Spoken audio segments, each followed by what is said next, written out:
The lilies trembled in Marcus's hands as he arranged them over the casket, their petals catching the fading light like fragile promises. He didn't look up, couldn't bear the weight of the mourner's eyes that saw him as nothing more than the florist, a quiet man hired to dress death in beauty. But every bloom he placed was a whisper of 12 years, a love he'd carried in silence, now buried beneath the earth. The small-town cemetery in Willow Creek, Pennsylvania, was hushed, save for the soft sobs of the gathered crowd. It was a crisp autumn evening, the kind where the air smelled of damp leaves and memory.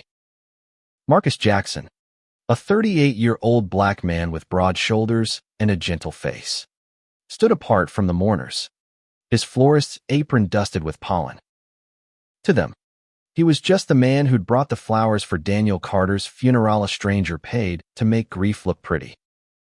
They didn't know that every arrangement was a love letter, each petal chosen because Daniel had once said, "Lilies are honest flowers. They don't pretend to be anything they're not."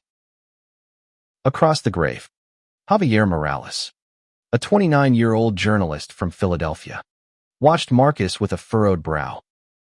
Javier had come to Willow Creek to cover Daniel's death for a local Papera Rising community leader struck down by a sudden heart attack at 42.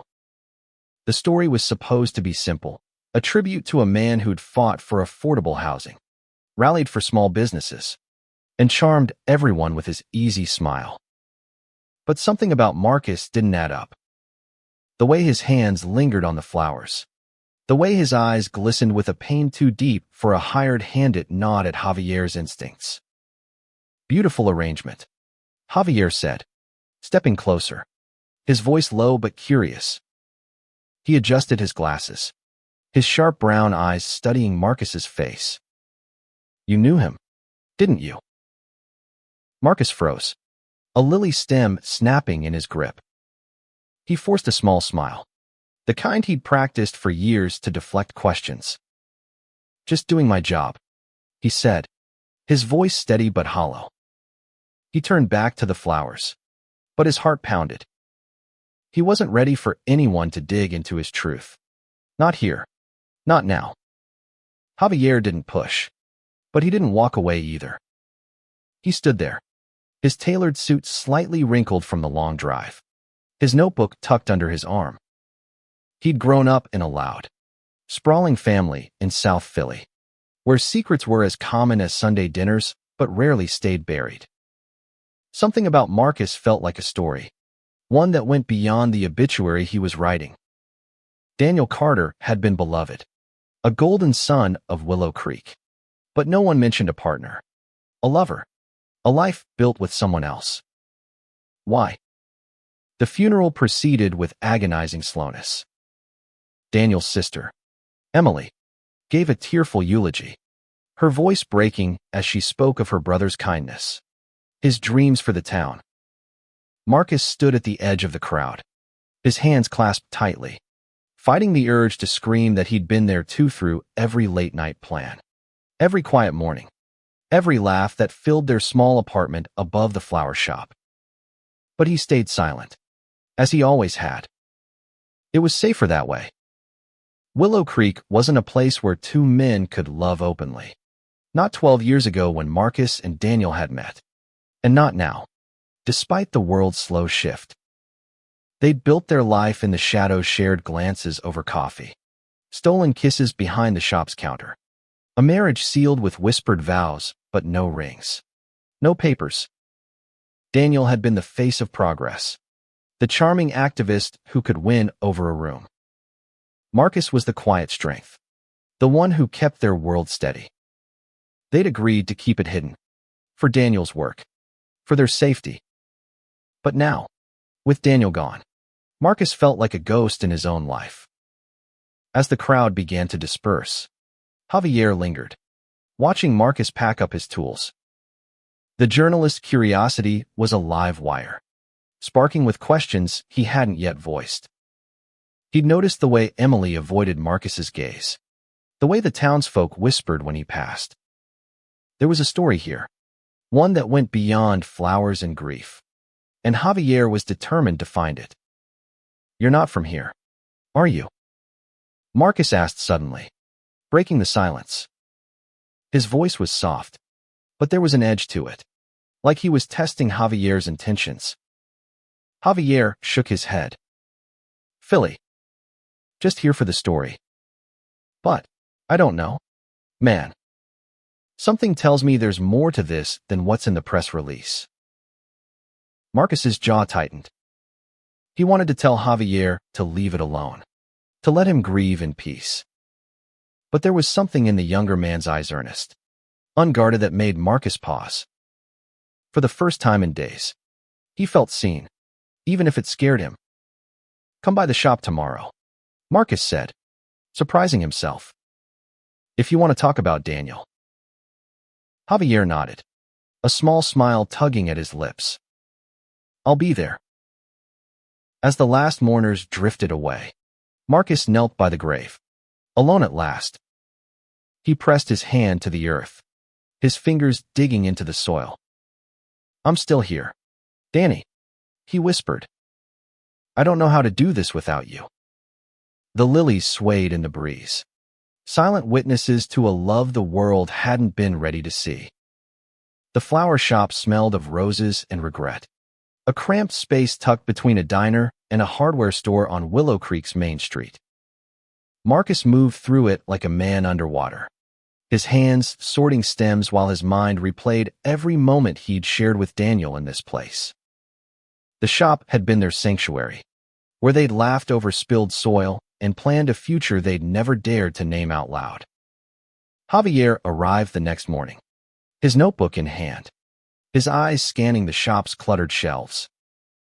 Bunches of daisies and tulips spilled from buckets, their colors vivid against the faded wallpaper. Marcus stood behind the counter, trimming thorns from a rose, his movements deliberate but heavy. He hadn't slept, hadn't eaten. Grief was a weight he carried in his bones.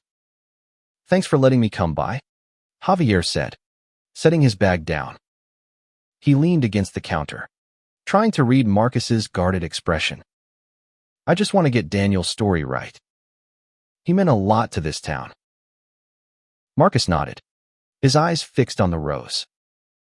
He meant a lot to a lot of people.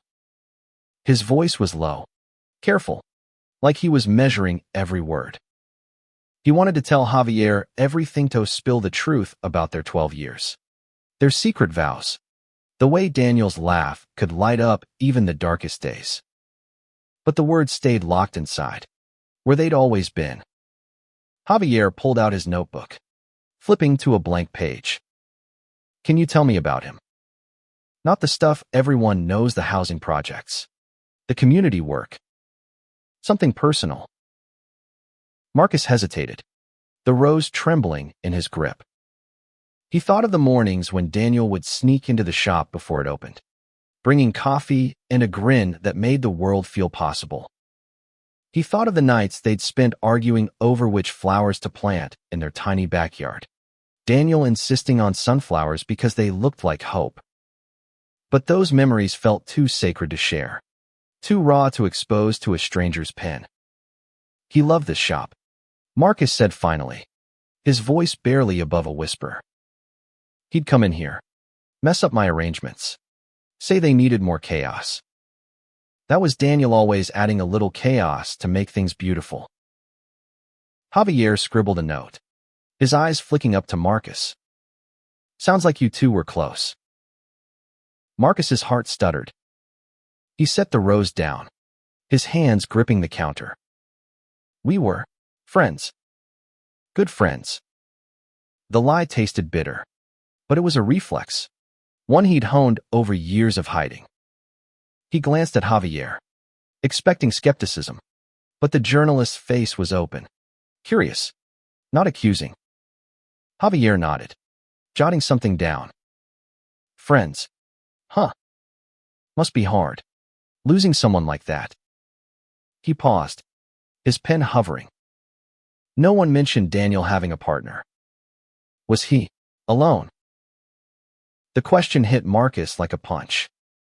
He wanted to scream that Daniel hadn't been alone, that they'd built a life together, piece by careful piece. But Willow Creek wasn't ready for that truth. And Marcus wasn't sure he was either. Not yet. Not with Daniel's grave still fresh. He had people who cared about him. Marcus said, his voice tight. That's all you need to know. Javier didn't push, but he didn't back off either. He spent the next hour asking about Daniel's work, his impact on the town, the little details that made him human. Marcus answered as best he could, each word a tightrope walk between truth and secrecy. By the time Javier left, promising to return the next day, Marcus felt drained, like he'd been holding his breath for hours. That night, alone in the apartment above the shop, Marcus sat on the couch where he and Daniel used to watch old movies, their legs tangled under a blanket. He pulled out a small wooden box from under the coffee table, one Daniel had carved himself. Inside were keepsakes, a pressed lily from their first date, a handwritten note from Daniel promising forever, a photo of them laughing at a county fair, their arms around each other like no one was watching. Marcus traced the photo with his finger, tears blurring the edges. He'd spent 12 years hiding their love. But now, with Daniel gone, he wondered if silence had been the right choice or if it had stolen something they'd never get back. The next day, Javier returned to the flower shop, this time with a coffee for Marcus. It was a small gesture, but it caught Marcus off guard, softening the edges of his grief for a moment. They sat on stools behind the counter, the shop quiet except for the hum of a refrigerator in the back. Javier's questions were gentler today, less like a journalist chasing a scoop and more like someone trying to understand a life. You said Daniel loved chaos, Javier said, sipping his coffee. What did he love most about this place? About you. Marcus's breath caught. He stared at the coffee cup in his hands, the warmth seeping into his palms. He loved how this shop made people feel. Weddings, birthdays, funerals, it's all about moments. You know. He said I had a way of making those moments matter. Javier nodded, his eyes steady. And you? What did you love about him? The question was a knife, sharp and precise. Marcus wanted to dodge it, to retreat into the safety of vague answers. But something in Javier's voice, earnest, unguarded, made him pause. He thought of Daniel's hands, rough from years of community work, gentle when they brushed against his.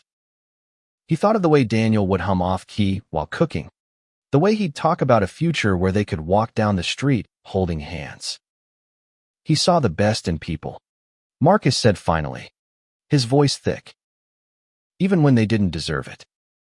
Even when I didn't. Javier set his coffee down, leaning forward. Sounds like he was one of a kind. Makes me wonder why no one talks about his personal life. Like, was there someone special? Marcus's heart pounded. He could feel the truth clawing its way up, desperate to be free. But fear held it back, fear of judgment, of ruining Daniel's legacy, of exposing a love that had thrived in secret. He stood abruptly, knocking over a bucket of daisies. I've got work to do, he said, his voice sharp. You've got enough for your story. Javier didn't move. I'm not trying to pry, Marcus. I see you. I see how much this hurts. And I think there's more to Daniel's story than what this town's willing to say. Marcus froze, his back to Javier. No one had ever said they saw him not like this, not in a way that felt like understanding. He turned slowly, his eyes meeting Javier's. For a moment, the shop felt like a confessional, the air heavy with possibility. I can't, Marcus whispered. Not yet. Javier nodded, standing to leave. When you're ready, I'm here. That night, Marcus went back to the cemetery. The lilies he'd placed on Daniel's grave were wilting, their edges curling in the cold. He knelt beside them, his hands trembling. I'm scared, Danny, he said, his voice breaking. I want to tell them about us. I want them to know you were mine. But what if they hate you for it? What if they hate me? The wind carried no answers. But Marcus felt a shift inside him, a crack in the wall he'd built around their love. He didn't know if he was ready to tear it down, but for the first time, he wanted to try. The days blurred into a haze of grief and routine. Marcus opened the shop each morning, arranging flowers for strangers while his own heart withered. Javier came by every day, sometimes with questions, sometimes just to sit in silence. His presence was a quiet anchor, pulling Marcus back from the edge of despair. But the weight of the secret grew heavier, a stone in his chest he couldn't dislodge. One afternoon, Emily Carter, Daniel's sister, walked into the shop. She was a tall woman with sharp eyes and a guarded smile, her grief carved into the lines of her face. Marcus stiffened, his hands pausing over a bouquet of roses. Emily had never liked him, though she'd never said why. He suspected she knew more than she let on about him, about Daniel, about the life they'd hidden. I need flowers for the memorial, Emily said, her voice clipped. Something simple. Daniel wouldn't want a fuss. Marcus nodded, keeping his eyes on the roses. Lilies, he said. He liked lilies. Emily's gaze sharpened. How would you know what he liked? The air in the shop turned brittle. Marcus's hands shook, but he met her eyes. He came in here a lot. We talked. Emily's lips pressed into a thin line. You were his friend. Then. Funny, he never mentioned you. The words cut deeper than Marcus expected. He wanted to tell her everything to shout that he'd been more than a friend, that he'd been Daniel's home, his heart. But the fear was still there, coiled tight around his voice. He was a good man, Marcus said instead, his voice barely steady. I'm sorry he's gone. Emily stared at him for a long moment, then turned to leave. Just have the flowers ready, she said over her shoulder. When Javier arrived later that day, he found Marcus sitting on the floor, surrounded by scattered petals. You okay? Javier asked, crouching beside him. Marcus shook his head. She knows. Or she suspects. I don't know how to do this. Javier. I don't know how to tell them. Javier sat down, his shoulder brushing Marcus's. You don't have to tell everyone. Just start with one person. Someone who'll listen. Marcus looked at him, the journalist's face soft in the dim light of the shop. He thought of Daniel, who'd always said the truth was worth fighting for, even when it hurt. Maybe this was the fight Marcus had to face now, not for Daniel's legacy, but for their love. I was his husband, Marcus said, the words spilling out before he could stop them. 12 years. We kept it quiet, but he was mine. Javier's eyes widened, but he didn't pull away. He listened as Marcus told him everything, the late-night talks, the secret vows, the life they'd built in the shadows. When Marcus finished, his face was wet with tears, but he felt lighter, like he'd finally set down a burden he'd carried too long. Thank you, Javier said softly, for trusting me. Marcus nodded, his throat tight. For the first time since Daniel's death, he felt a flicker of hope, a chance to honor their love, not by hiding it, but by letting it be seen. Javier's article was due in 2 days, and he hadn't written a word. He sat in his motel room, his laptop open, the cursor blinking like a heartbeat. He'd come to Willow Creek for a simple story, but Marcus's confession had changed everything. Daniel Carter wasn't just a community leader, was a man who'd loved fiercely, quietly, in a town that might not have understood. Javier wanted to write the truth, but he knew it wasn't his story to tell. Not without Marcus's permission. He went back to the flower shop the next morning, finding Marcus arranging flowers for the memorial. The air was thick with the scent of lilies, and Marcus looked more at peace than he had in days. "You're back," Marcus said, a small smile tugging at his lips. "Couldn't stay away," Javier said, leaning against the counter. "I've been thinking about what you told me. About you and Daniel. I think people should know." Marcus's smile faded. "You want to write about us?" Javier nodded. "Only if you're okay with it. Daniel's story isn't complete without you. But it's your call." Marcus set down the lilies, his hands trembling. He thought of Daniel's voice, strong and sure, telling him that love was worth fighting for. He thought of the years they'd spent hiding, the weight of silence that had kept them safe, but also kept them small. Maybe it was time to stop hiding. "Do it," Marcus said, his voice steady. "Write the truth. But let me tell Emily first. She deserves to hear it from me." Javier agreed, and they spent the rest of the day talking not as journalist and subject, but as two men trying to make sense of loss and love. Marcus showed Javier the wooden box, the keepsakes that told the story of their life together. Javier listened, his notebook forgotten, his heart heavy with the beauty and pain of it all. That evening, Marcus drove to Emily's house, his hands gripping the steering wheel. The small brick home was lit warmly from within, a stark contrast to the cold knot in his stomach. Emily answered the door, her expression guarded but not unkind.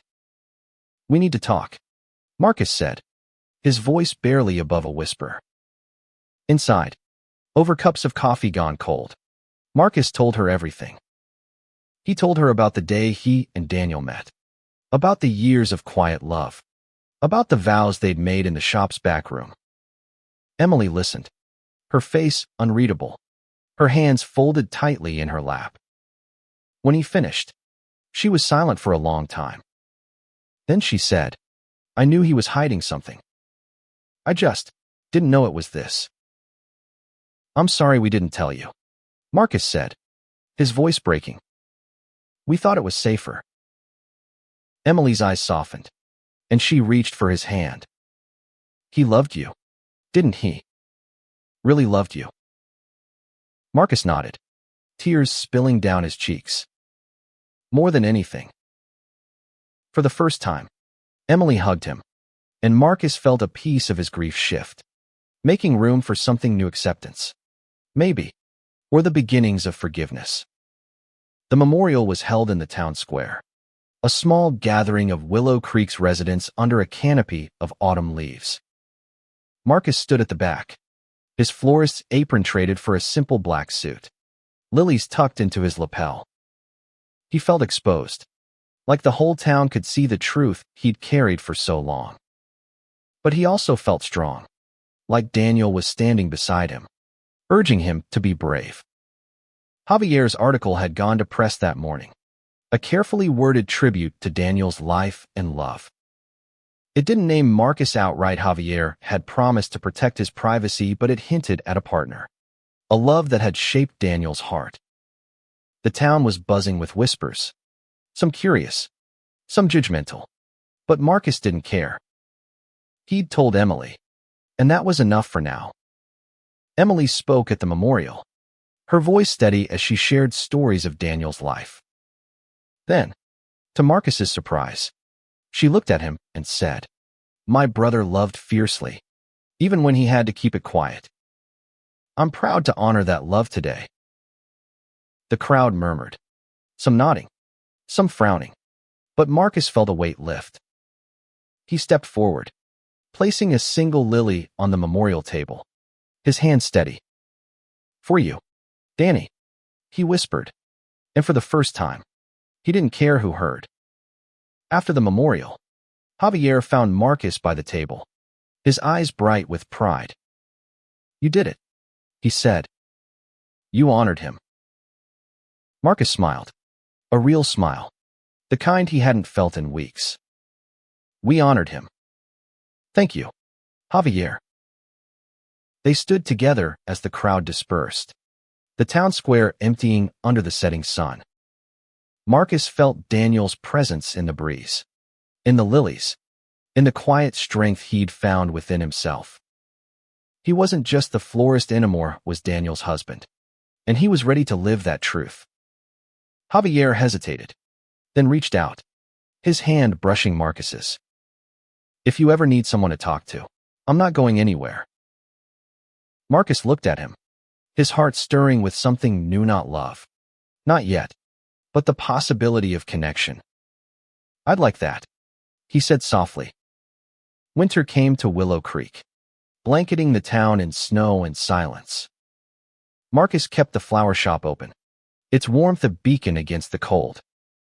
He arranged bouquets for birthdays and anniversaries, but he also started sharing stories, small ones at first, about Daniel's favorite flowers, his laugh, his dreams. The townsfolk listened, some with curiosity, others with quiet acceptance. Slowly, Marcus stopped feeling like a ghost. Javier became a regular at the shop, bringing coffee and questions, but also laughter and lightness. They talked about Daniel, about life, about the world beyond Willow Creek. Javier's article had sparked change, not a tidal wave, but a ripple. A few residents started asking Marcus about his life, his love, and he answered, each word a step toward freedom. One snowy afternoon, Marcus and Javier sat in the shop's back room, a fire crackling in the small hearth. Marcus pulled out the wooden box, showing Javier the pressed lily, the note, the photo. "This was us," he said, his voice steady. "This was our life." Javier took the photo, his fingers gentle. "It's beautiful," he said. "You're beautiful." Marcus blushed, the warmth in his chest unfamiliar but welcome. He didn't know what this was, this quiet connection growing between them, but he knew it felt right, like a flower blooming after a long winter. Months later, on the anniversary of Daniel's death, Marcus returned to the cemetery. He placed a fresh lily on the grave, its petals bright against the snow. "I'm living our truth, Danny," he said, his voice strong. "I'm not hiding anymore." He stood, the wind carrying his words away, and felt a peace he hadn't known in years. Daniel's love had been his anchor, but now it was his wings, lifting him toward a life where he could be seen, fully and unapologetically. As he walked back to the shop, Javier was waiting, a thermos of coffee in hand. They smiled at each other, the kind of smile that held promise, not just of love, but of a world where love didn't have to hide. Marcus took Javier's hand, and they walked together, the snow falling softly around them, a quiet testament to a love that had endured and a new one just beginning.